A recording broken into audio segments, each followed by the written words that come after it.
آدمی نے لالچ جب پڑتی ہے نا تو یہ بن جاتے ہیں. میری یہ تحقیق ہے, میں آپ کو سچ کہتا ہوں کہ بعض لوگ اور قوم کے اپنے آپ کو سید بنایا, بعض نے سید کی عورت کو شادی کرنے کے لیے اپنے آپ کو سید کر دیا ہے. یہ ایسی دنیا دھوکہ باز ہے اس دنیا کے اندر. اللہ تبارک و تعالیٰ رحم فرمائے الحمدللہ. تو خیر اس سے ہماری کوئی بحث نہیں. بحث میں ایک بات سمجھانا چاہتا ہوں تاکہ سید کی بے حرمتی نہ ہو جائے. امام شافعی رحمۃ اللہ علیہ جب مسجد نبوی شریف کے اندر درس دے رہے تھے تو درس کو بند کر کے کھڑے ہو جاتے, درس کو بند کھڑے ہو جاتے. جب ختم ہوا کہ حضرت بار بار کیوں کھڑے ہوتے, کہ آدھے رسول نکلتا تھا, اس کی تعظیم کے لیے میں کھڑا ہو جاتا تھا. جی ہاں, تو واقعی صحیح سید ہے تو ہمارا سر کا تاج ہے, آنکھوں کی ٹھنڈک ہے. اللہ اکبر.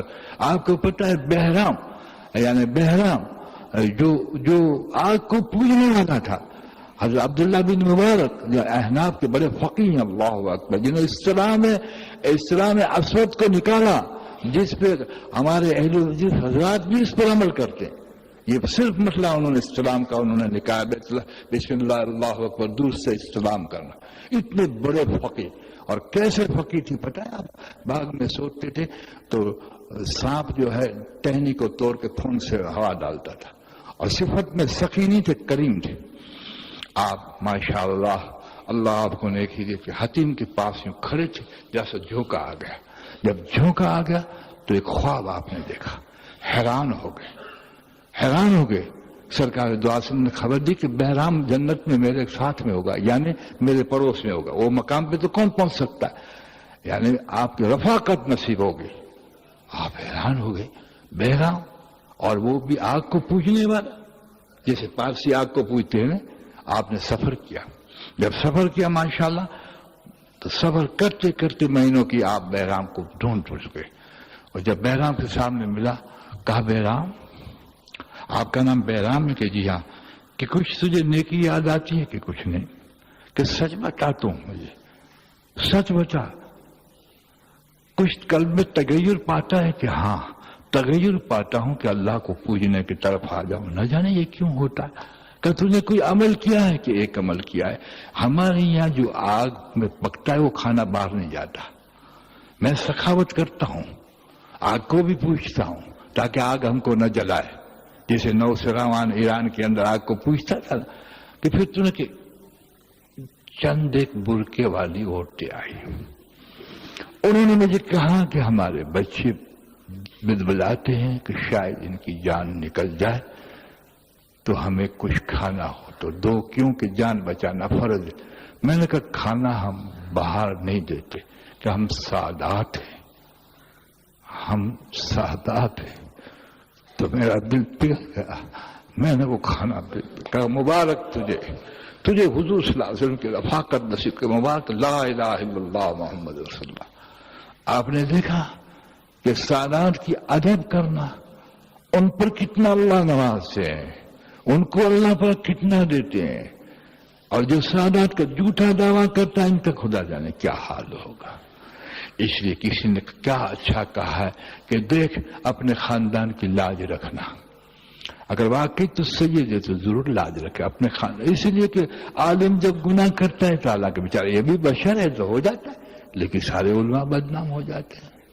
ایک جج گناہ کر لے تو دیکھ لیجئے کیا ہوتا ہے, حالانکہ وہی گناہ کا ادنا آدمی کر سکتا ہے, لیکن بشر ہے. لیکن انسان کو ماشاءاللہ کچھ اپنے مقام کا بھی خیال کرنا چاہیے. تو میں نے سیدوں کے متعلق کچھ بات الحمدللہ کر دی, تو سید کے ساتھ ہم بھی رہے. جی ہاں, اللہ نے رکھا ہے ان کی بڑی صفت. ہاں اسے گناہ ہو جاتا ہے, اس دور میں سید بشر اثرات آ جاتے, لیکن یہ چار چیزیں نہیں ہوگی, باقی کچھ نہ کچھ ہوتا ہی رہے گا. تو وہ بھی انسان ہے. چنانچہ میں نے عرض کیا دوستو کہ جہاں یہ مجاہدے کی میں نے بات بتائی, اب بے ثباتی کی بات دیکھی. ایک بزاز آیا بغداد کے اندر, بزاز آیا, وہ بزاز آیا اور واپس جب لوٹنے آیا تو آپ اپنے خانقاہ میں تشریف فرماتے, آپ کی نظر پڑ گئی تو مایوس سا نظر آیا. اور حضور صلی اللہ علیہ وسلم فرماتے کہ مومن کی فراست سے ڈرو, یہ اللہ کے نور سے دیکھتا ہے. تو یہ تو ماشاءاللہ بہت اونچے انسان تھے. اپنی نظر نے پہچان لیا کہ یہ بغداد سے جو ہے مایوس ہو کے جاتا ہے. سن لیجئے، میں اللہ والوں کی تعریف کرتا ہوں تاکہ اللہ کی طرف تاثر ہو، اللہ کی طرف توحید کا تاثر ہو. اور حضور کی تعلیم سے یہ آگے بڑھے ہیں تو توحید کا رسالت کا تاثر ہو، اور اولیاء اللہ کی طرح ادب کا تاثر ہو. اولیاء کی طرف توحید کا تاثر حرام ہے اور رسالت کا تاثر بھی حرام ہے. اس لیے توحید کو بھی نبھائیے، رسالت کو بھی نبھائیے اور ولایت کو بھی نبھائیے. جی ہاں، یہی اسلام ہے. ورنہ یاد رکھیے دوستو، بزرگ کو کہیں مار کھا گئے تو بڑا نقصان اٹھانا پڑے گا. آپ نے کہا اس کو بلایا کہ کیوں میاں؟ کہ میں بادشاہ جو بغداد کا تھا، خلیفہ، اس کے لیے ایک خاص ایک کپڑا برسوں محنت کر کے بنایا تھا، لیکن اس نے قیمت جتنی چاہیے اتنا نہیں دی. کہا بہت زیادہ قیمت ہے. کہ بادشاہی تو تھی مگر بخل تھا. کہ کتنی قیمت ہے؟ کہ اتنی قیمت ہے. آپ نے وہ قیمت نکال کر دے دی. سن لیجیے، آپ کو عجیب ایسے درست کے پاس پر آپ کی جہاز چلتے تھے، آپ کے جہاز چلتے تھے، لیکن دیکھیے آپ کو خبر دی گئی کہ آپ کے جہاز ڈوب گئے. کہ آپ کہتے ہیں الحمدللہ. پھر خبر آئی کہ نہیں، جہاز ڈوبے نہیں، کسی اور کے ڈوبے ہوئے تھے، آپ کے نہیں ڈوبے. کہ الحمدللہ. کسی نے پوچھا حضرت دونوں حال میں الحمدللہ.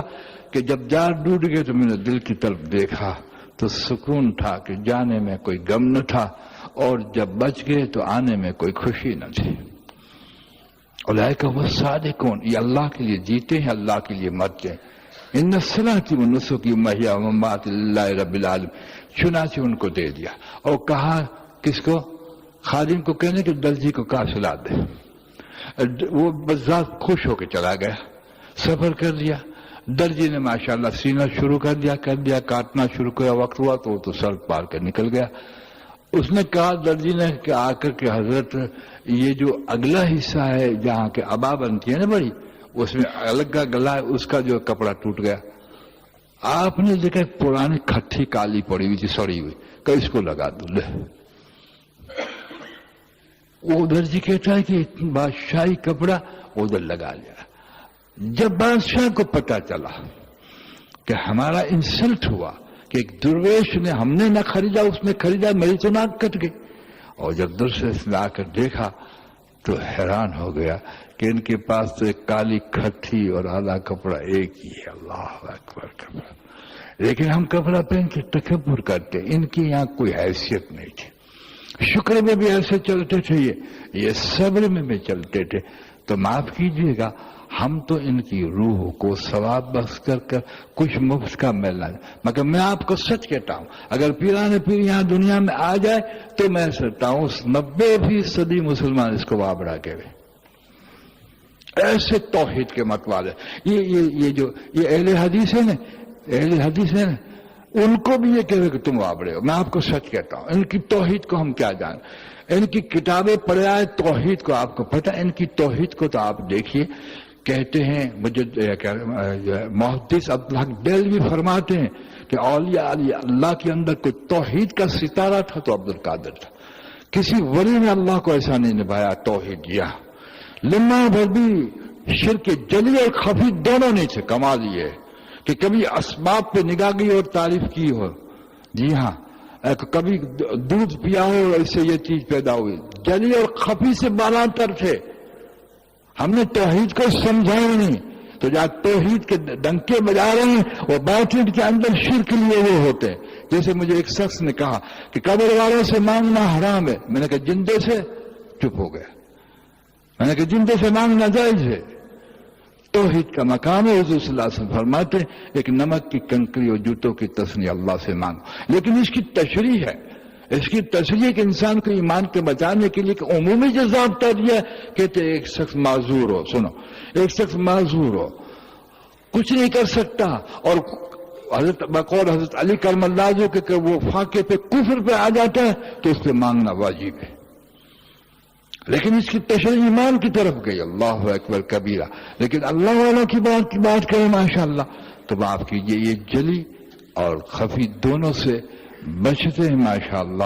لیکن ہم نے پہچانا نہیں اور پھر کاواری کے اندر چلے گئے، نہ تو پیروں کو، نہ تو اولیاء اللہ کو پہچانا، نہ اللہ کو پہچانا، نہ رسول پاک کو، بغیر پہچان کے ڈنڈے مار رہے ہیں۔ ماشاء اللہ نعرہ تکبیر ہوگی کہ پیران پیر زندہ، بالکل صحیح ہے، اس میں کوئی شک نہیں، لیکن پہچانا بھی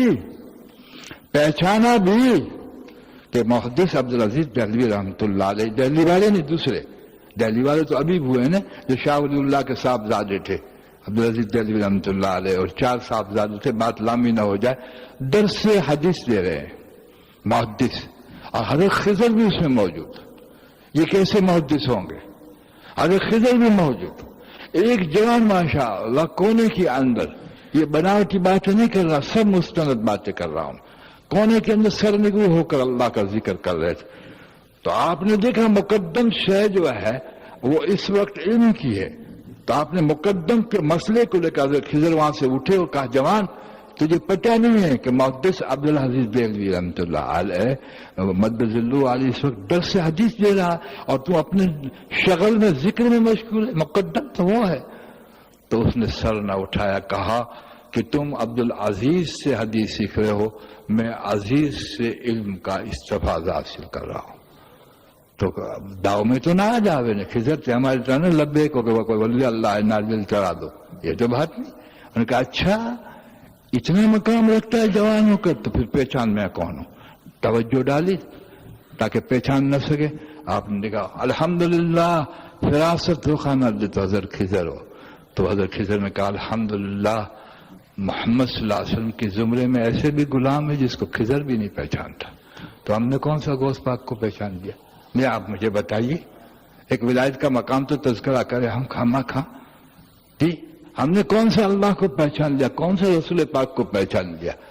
جی پہچاننے کے لیے تو برسوں چاہیے، بڑی محنتیں چاہیے، وہ تو گھریلو مسلمان ہی ہے، لا الہ الا اللہ بھی گھریلو ہے تو اللہ کے نسبت پر، ہندو کے گھر ہندو پیدا ہوا، اس نے محنت کر کے کھوٹے کو نہ پہچانا، اور ہم مسلمان کے گھر الحمدللہ پیدا، ہم نے محنت کر کے سچے کو نہ پہچانا۔ جب سچے کو نہ پہچانا تو سچے نہ بنے۔ تو میں نے کہا دوستو اللہ رب العزت نے راستے سب کے لیے کھول رکھے، یہ اصول ہے، یاد رکھیے اس بات کو، لیکن ہر اسباب کی قیمت دینے کے لیے ہم تیار ہیں، لیکن ان راہوں کی قیمت دینے کے لیے تیار نہیں ہے۔ آپ ایک انسان بیگن خریدنے جائے گا تو 2 روپے کلو مل جائے گا، لیکن آپ سونا خریدیے جائیے۔ تو دعاؤں میں تو ہے ماشاءاللہ معرفت عطا فرمان ہے، ولایت عطا فرمان ہے، اولیاء کے قربت ہے، سبحان اللہ ہے جی۔ اور جب دعا قبول کرے قربت دینے میں سے کہ نہیں بابا ہمیں نہیں چاہے کہ کیا ہوا، کیوں کیا ہوا؟ تو استعداد تو اللہ نے سب میں رکھی ہے، صلاحیت اللہ میں سب میں رکھی ہے۔ اللہ تبارک و تعالی مجھے وقت ہو گیا توحید سمجھنے کی توفیق دے، رسالت سمجھنے کی توفیق دے، اور ولایت میں اہل اللہ کو بھی سمجھنے کی توفیق عطا فرما۔ جی ہاں، جو نہ سمجھا 72 فرقے ہو گئے۔ میں آپ کو سچ کہتا ہوں، اہل دل بننے کی توفیق کیجیے۔ اللہ کو کہا دل کو سمجھا، دماغ کو فکر دے، دل کو سمجھا، روح کو رجوع کر اور اپنا فضل کر۔ اللہ پاک جب ان کی معرفت دیں گے تو آپ اور ہم حیران ہو کے رہ جائیں گے۔